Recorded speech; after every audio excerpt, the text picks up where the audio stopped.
Lancia Thema 2.0 IE vs Saab 9000 i16.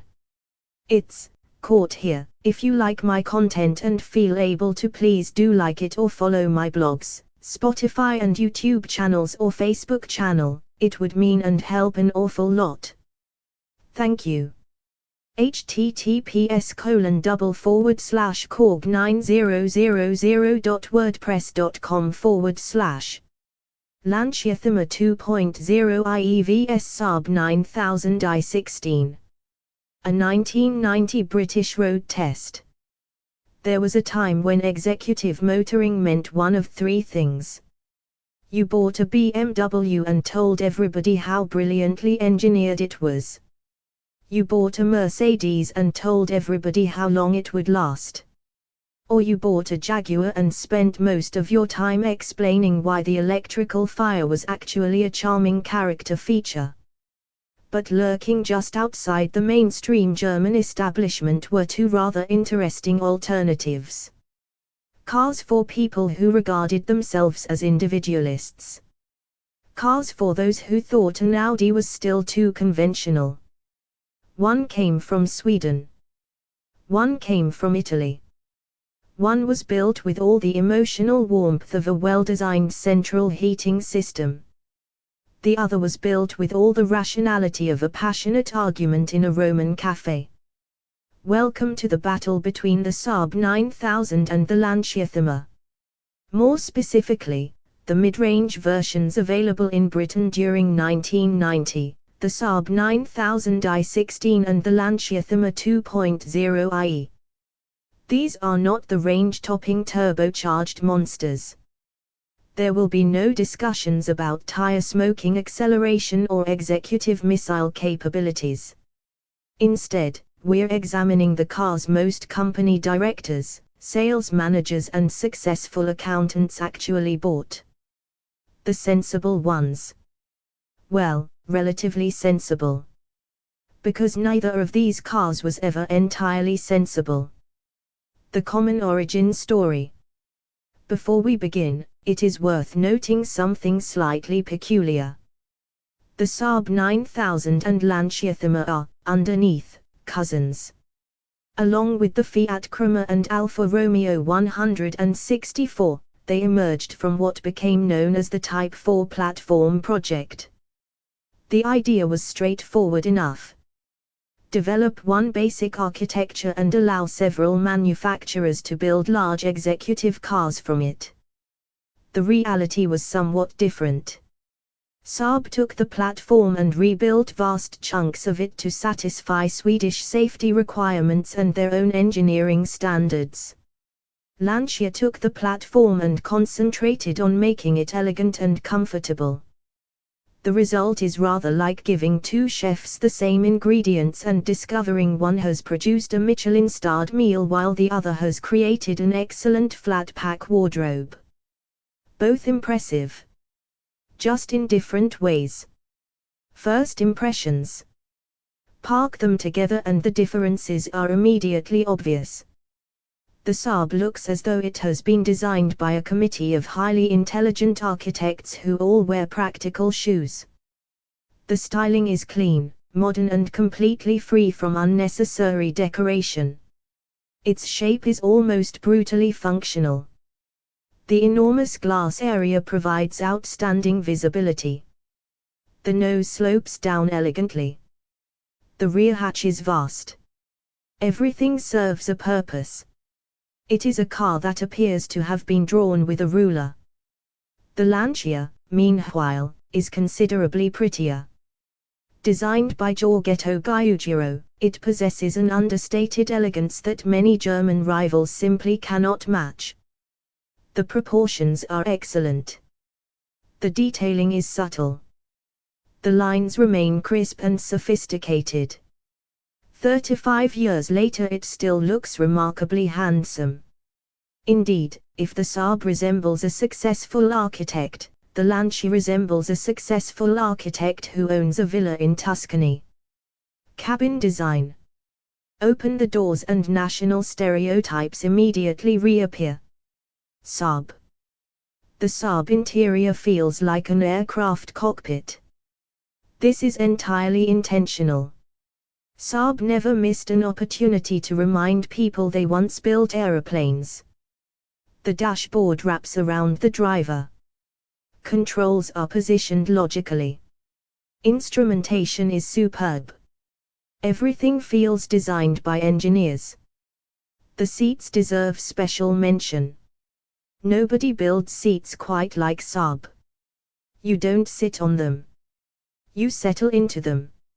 After several hours behind the wheel, you begin to suspect they may actually be superior to your furniture at home. Visibility is exceptional. The driving position is first-rate. The ergonomics are almost faultless. The only real criticism is that some of the plastics feel rather austere. Not poor quality. Just a little grim. It's all very Scandinavian. Like being inside a particularly expensive refrigerator. Lancia. The Thema offers a completely different atmosphere. The dashboard is softer. The materials appear richer. There is more velour. More wood effect trim. More evidence that somebody considered aesthetics alongside functionality. The seats are comfortable, although not quite in the Saab league. The driving position is excellent. The controls generally fall easily to hand. Most importantly, the cabin feels genuinely special. There is an air of understated luxury. You can imagine arriving at a smart hotel in a Thema. You can imagine arriving at a nuclear bunker in a Saab. Practicality. This is where things become interesting. Both cars are surprisingly spacious. The Saab benefits from its hatchback design. The boot is enormous. Fold the rear seats and you could probably transport a small village. Or at least enough flat-pack furniture to furnish one. The Lancia has a conventional saloon boot. It's perfectly respectable. Large enough for family duties. Large enough for business travel. But compared with the Saab's cavernous load area, it feels slightly limited. Rear passenger accommodation is excellent in both. Adults can sit comfortably. Legroom is generous. Headroom is plentiful. These are proper executive cars. Not merely enlarged family hatchbacks pretending to be executive cars. Engines. Now we arrive at the heart of the matter. Lancia Thema 2.0 IE. The Thema's 1995cc twin-cam four-cylinder develops approximately 120 bhp. This is a thoroughly Italian engine. It likes to rev. It sounds enthusiastic. It encourages spirited driving. Performance is respectable rather than spectacular. 0-60 miles per hour arrives in around 10 seconds. Top speed hovers near 120 miles per hour. More importantly, it delivers its power smoothly. There is character here. A sense that the engine actually enjoys its work. It feels alive. Saab 9000i16. The Saab's 1985cc 16-valve unit produces approximately 128 bhp. On paper, not vastly different. In practice, rather different. The Swedish engine feels stronger at lower revs. More relaxed. More effortless. Where the Lancia encourages activity, the Saab encourages confidence. It simply gets on with the job. Acceleration is marginally quicker. Mid-range flexibility is superior. Motorway overtaking requires less planning. The Saab feels more muscular. Not dramatically so. Just enough. Refinement. The Lancia is impressively refined for an Italian car. Wind noise is well suppressed. The engine settles down nicely at cruising speeds. Road noise remains reasonable. However, the Saab is even better. At 70 miles per hour it feels almost effortless. The cabin remains quiet. The engine barely notices. Long-distance travel becomes absurdly easy. This is one of the great strengths of the 9000. It devours miles with remarkable efficiency. You set off for Aberdeen. The next thing you know you're arriving in Aberdeen. Slightly bored perhaps, but astonishingly fresh. Ride and handling. This is where national philosophies diverge most dramatically. Lancia. The Thema rides beautifully. It absorbs bumps with impressive sophistication. There is genuine suppleness. The suspension manages to remain comfortable without becoming excessively soft. On twisting roads the Lancia feels agile. The steering is light and accurate. Body control is respectable. The car changes direction eagerly. There is an enjoyable sense of balance. Not sporty exactly, but certainly entertaining. Saab. The Saab takes a different approach. Ride quality is firmer. The chassis feels more substantial, more serious, more planted. At motorway speeds it inspires enormous confidence. Crosswinds barely affect it. High-speed stability is outstanding. The steering lacks some of the Lancia's delicacy. The handling lacks some of the Italian car's enthusiasm. Yet somehow the Saab feels more secure, more robust, more capable of surviving the next ice age. Which, given Sweden's climate, was probably part of the design brief. Reliability. Now we arrive at a slightly awkward subject. The 1990 executive car market was full of manufacturers making ambitious promises about reliability. Some were more convincing than others. The Saab generally enjoys a stronger reputation. Build quality is excellent. Mechanical durability is impressive. The engineering feels thoroughly developed. Owners often accumulate enormous mileages. The Lancia presents a more complicated picture. When properly maintained, the Thema can be dependable. However, electrical gremlins occasionally appear. Minor faults can emerge. Build consistency is not always perfect. Nothing catastrophic necessarily, but enough to keep ownership interesting. Italian cars of this era occasionally seemed to regard reliability as an optional extra, like metallic paint or a sunroof. Equipment. Both cars are generously equipped by contemporary standards. Electric windows, central locking, power steering, quality audio systems, velour upholstery. Executive car essentials. The Lancia often feels slightly more luxurious. The Saab often feels slightly more durable. Again, the difference reflects national character. The Italians want you to feel pampered. The Swedes want you to survive a collision with a moose. Image. Image matters. Even if nobody admits it. The Lancia projects sophistication. It suggests culture, taste, individuality. People may not know exactly what it is, but they know it isn't ordinary. The Saab projects intelligence. It suggests somebody who reads serious newspapers, somebody who owns a filing cabinet, somebody who understands pension schemes. A Saab owner rarely appears flashy. They merely appear sensible. Very, very sensible. Sometimes alarmingly sensible.